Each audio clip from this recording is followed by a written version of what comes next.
नमस्कार महानंता फैमिली, जय हिंद जय भारत। कैसे हो आप सब? रेडियो सुनते सुनते मैं घर का काम कर रही थी तो वहां से सुनने को मिला कि आज पता नहीं क्या पर्यटन दिवस है। तो बड़े अच्छे अच्छे गाने सुनाए जा रहे थे तो मेरा भी दिल किया, कलम किताब कॉपी उठी और कुछ लिखने लगी।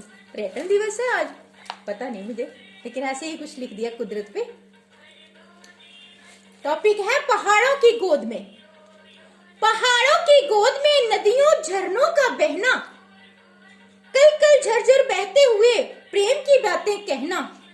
पहाड़ों की गोद में नदियों झरनों का बहना, कल कल झरझर बहते हुए प्रेम की बातें कहना।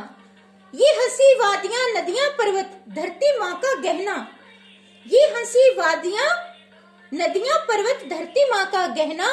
अच्छा लगता है मुझको कुदरत के नजारों में रहना, कुदरत के नजारों में रहना। कभी कभी जो मौका मिले इन वादियों में जाने का, दिल करता है खुली हवा में नाचने और गाने का। महकी हवाओं में आंचल को, महकी महकी हवाओं में आंचल को लहराने का। कभी कभी जो मौका मिले इन वादियों में जाने का, दिल करता है खुली हवा में नाचने और गाने का। महकी महकी हवाओं में आंचल को लहराने का। नामुमकिन होता है हमेशा के लिए ऐसे नजारों में रहना। नामुमकिन होता है हमेशा के लिए ऐसे नजारों में रहना। पहाड़ों की गोद में नदियों झरनों का बहना, कल कर झरझर बहते हुए प्रेम की बातें कहना। अगर वहां पे घर हो तब तो ठीक है, जिन लोगों के घर होते हैं वो तो हमेशा के लिए वहां रहते हैं, पर सिटी के लोग हमेशा वहां नहीं रह सकते, है ना। बस घूमने जाते हैं हमारी तरह, कभी कभी मौका मिले तो।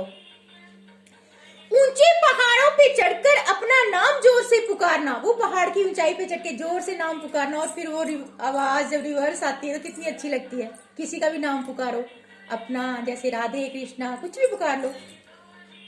ऊंचे पहाड़ों पे चढ़कर अपना नाम जोर से पुकारना, रंग बिरंगे फूल पत्तियां देखना और फलों को उतारना। रंग बिरंगे फूल पत्तियां देखना और फलों को उतारना। अद्भुत अद्भुत नजारों को टुक टुक करके निहारना। अद्भुत अद्भुत नजारों को टुक टुक करके निहारना। कहां से लाकर इन पहाड़ों ने इतना श्रृंगार है पहना। कहां से लाकर इन पहाड़ों ने, इन पेड़ पौधों ने, इन वादियों ने इतना श्रृंगार है पहना।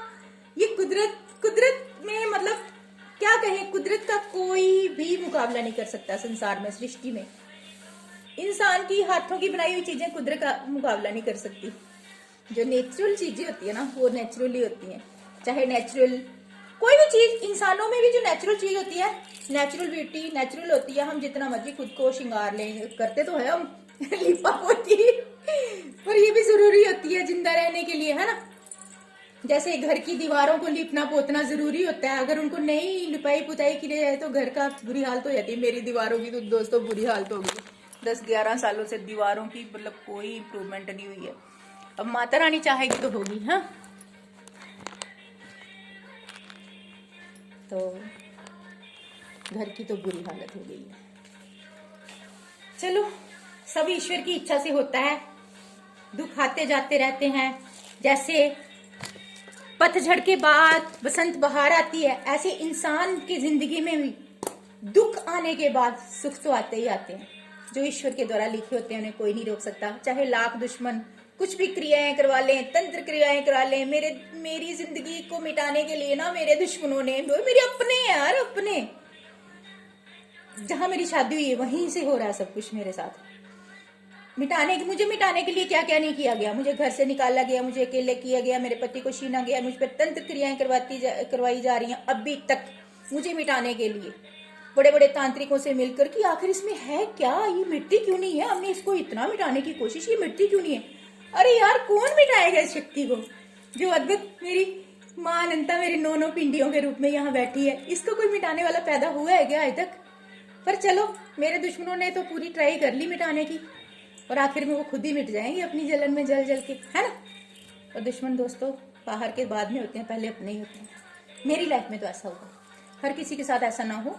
तो मेरे साथ जो हुआ ना, मैं मतलब मुझे समझ नहीं आती कहाँ से शुरू करूँ, कहाँ से एंड करूँ, कहाँ से बताऊँ आपको क्या क्या हुआ मेरे साथ। कभी कभी बड़ी भाव भी बोर हो जाती हूँ, मुंह से निकल ही जाती हैं बातें, सोचती हूँ नहीं बताऊँ पर फिर बताने भी पड़ती हैं, क्योंकि सच्चाई जो है वो सच्ची रहता है।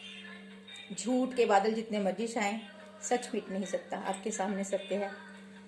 मैं मरते मरते 30 सालों से लगातार हर दिन पल पल मरी हूँ और आज फिर से जिंदा हूँ, तो ईश्वरी कृपा के। तो अनलिमिटेड वाला love you from me, from Ananta.